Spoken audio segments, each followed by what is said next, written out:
کا جو دوسرا حصہ ہے جو ایک وقفے کے بعد اس نے لکھا اور جس کے بارے میں یہ کہا جاتا ہے کہ وہ ادبی لحاظ سے پہلے حصے کا مقابلہ نہیں کر سکتا، مگر بہرحال وہ ڈرامے کا حصہ ہے۔ اور اس میں یہ ہوتا ہے کہ فاؤسٹ جو ہے وہ اب اپنے آپ کو وہ سارے پچھلے دکھ بھلانے کے لیے وہ جو ہیروئن کے مرنے کی ٹریجڈی ہے، اس غم کو غلط کرنے کے لیے وہ اب یہ کرتا ہے کہ وہ قدرتی مناظر میں اور فطرت کے حسن میں دلچسپی لینا شروع کر دیتا ہے۔ لیکن شیطان اس کا پیچھا نہیں چھوڑتا، وہ چاہتا ہے کہ یہ کسی نہ کسی چکر میں پڑا رہے اور کوئی کچھ نہ کچھ کرتا رہے، لہٰذا وہ آرام اور سکون جو ہے وہ اس کو نہیں لینے دیتا اور اسے آ کر پھر ایک دام اس کے اوپر پھینکتا ہے اور اسے کہتا ہے کہ جی میں اب تم عشق و عاشقی میں بے شک تم نہیں پڑھنا چاہتے، تمہارا دل نہیں کرتا، تو میں تمہیں بادشاہوں کے دربار میں لے جاتا ہوں اور وہاں تمہیں میں ایک منصب عطا کرواتا ہوں۔ تو وہ اسے وہاں سے ایک بادشاہ کے دربار میں اس کا داخلہ کروا دیتا ہے۔ وہاں پر وہ بادشاہ جو ہے اس کو بڑا مسئلہ ہوتا ہے فائنینس کا، جیسے آج کل ہمارے فائنینس کے مسائل بنے ہوئے ہیں، تو وہاں پر وہ بادشاہ کو کہتا ہے جی کہ پریشان ہونے کی ضرورت نہیں، اور شیطان کی مدد سے وہاں پہ کاغذی کرنسی کا وہ وہاں پہ افتتاح کرتا ہے۔ اور آپ دیکھیں کہ اتنے پہلو ہیں اس ڈرامے کے اندر کہ اس کو ہم بعد میں ڈسکس کریں گے۔ کاغذی کرنسی کے اجراء سے اس کا جو مالی بحران ہوتا ہے اس سلطنت کا، وہ فوری طور پر حل ہو جاتا ہے اور وہ معاملات آگے چل پڑتے ہیں۔ بادشاہ اس سے بہت خوش ہوتا ہے۔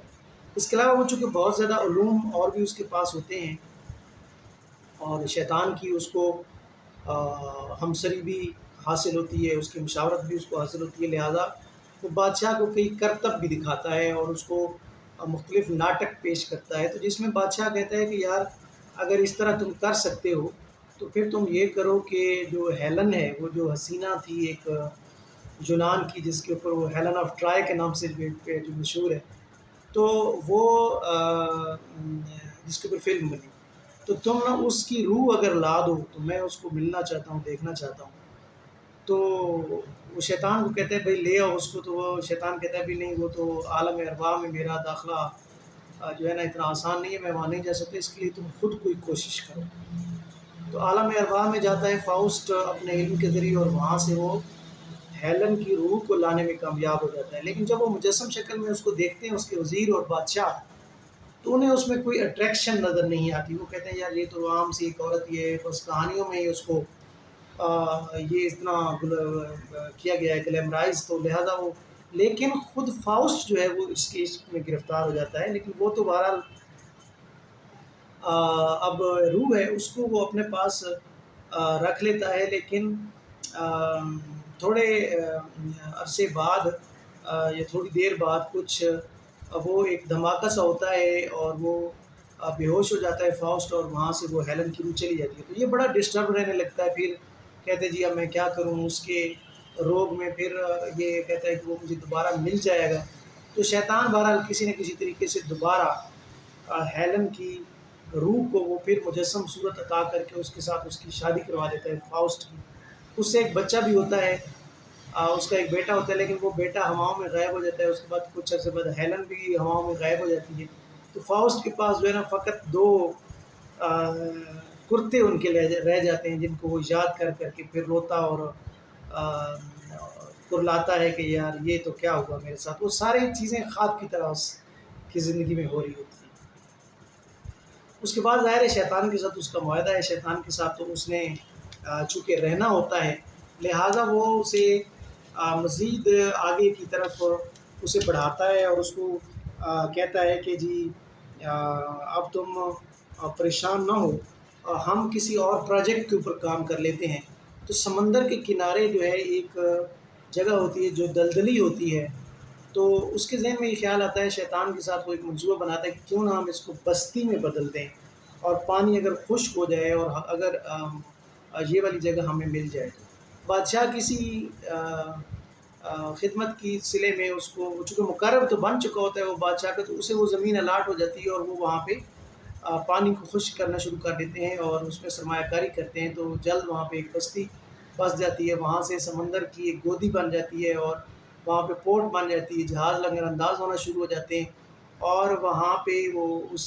سے نہریں نکالتا ہے سمندر سے، اور آبپاشی شروع ہو جاتی ہے، تو وہ ایک بہترین بستی بن جاتی ہے اس علاقے کی، ایک ماڈل، یعنی کوسٹل سٹی جیسے آپ کہہ سکتے ہیں، نئی پلانڈ سٹی۔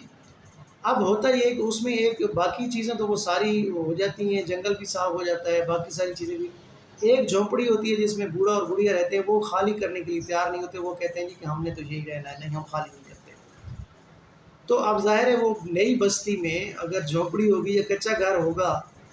ولاز کے درمیان میں، تو پھر کیسا لگے گا؟ تو وہ شیطان کو کہتا ہے کہ یار تم اس کو جا کے گرا دو، تو وہ جا کے اس جھونپڑی کو آگ لگا دیتا ہے، اور وہاں دونوں بوڑھیا بوڑھی مر جاتے ہیں۔ اسے وقتی طور پر تو فاؤسٹ کو افسوس ہوتا ہے، لیکن وہ پھر کہتے ہیں کہ یار دیر پا، ظاہر ہے انسانی ارتقاء کے لیے، ترقی کے لیے اس طرح کی چھوٹی موٹی قربانیاں تو دینی پڑتی ہیں، لہٰذا کوئی مسئلہ نہیں ہے، یہ اگر مر بھی گئے ہیں دونوں تو بوڑھا بوڑھی ویسے بھی انہوں نے مرنا تھا 2-4 سال بعد۔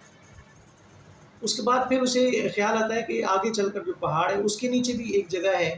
تو وہاں پر بھی وہ دلدلی ہے، اگر وہاں پر بھی اوپر سے وہ سمندر کا پانی آتا ہے کبھی کبھی، جب سمندر میں لہریں اٹھتی ہیں، اور جب ساون بھادوں میں جب سمندر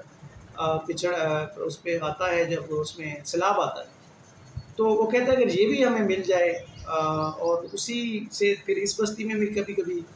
پانی آ سکتا ہے، لوگوں کو خدشہ ہے، تو وہ میں اگر روک دوں۔ لیکن پھر اسے خیال آتا ہے کہ یہ جو خطرہ ہوتا ہے، یہ جو تفکرات ہوتے ہیں، یہ اگر انسان کو لاحق رہیں تو انسان ویجیلنٹ رہتا ہے، انسان اس میں ہوشیار رہتا ہے۔ تو سیلاب کا خطرہ اگر رہے گا اس طرف سے، تو بستی کے لوگ جو ہے نا اس سے اپنے آپ کو تیار رکھیں گے ہر ٹائم خطرے کے لیے، اور مستعد رہیں گے، چوکس رہیں گے، چاق و چوبند رہیں گے۔ تو وہ پھر اس خیال سے کہتا ہے کہ مجھے جو ہے نا اپنے لوگوں کو مستعد اور چاق و چوبند رکھنا ہے، انہیں الرٹ رکھنا ہے، اور یہی زندگی، حرکت ہی زندگی کا دوسرا نام ہے۔ لہٰذا وہ یہاں پر جب سوچتا ہے کہ میرے لوگ مستعد اور چست رہیں گے، تو یہاں پر وہ نعرہ لگاتا ہے کہ اے وہ لمحے ٹھہر جا کہ تو کتنا حسین اور دل فریب ہے۔ یہ وہ الفاظ ہیں جو معاہدے کے تحت شیطان کو یاد تھے کہ یہ کب کہے اور کب میں اسے اپنے چنگل میں لے کر سیدھا جہنم کی طرف پرواز کر جاؤں۔ تو وہ وہاں پہ گھڑی رک جاتی ہے، اس کی سوئیاں ٹوٹ جاتی ہیں، روح اس کی قبض ہو جاتی ہے، اور شیطان یہ چاہتا ہے کہ میں اس کو یہاں سے لے کر نکل جاؤں، لیکن خدا جو رحیم اور کریم ہے، وہ اس کی بدیوں کے باوجود بھی، اس کے گناہوں کے باوجود بھی، وہ انسان کی سٹرگل کو، انسان کی محنت کو، فاؤسٹ کے خلوص کو دیکھ کر اس کی جتنی بھی خطائیں ہیں خدا اس کو معاف کر کے اور اس کی بخشش فرما دیتا ہے۔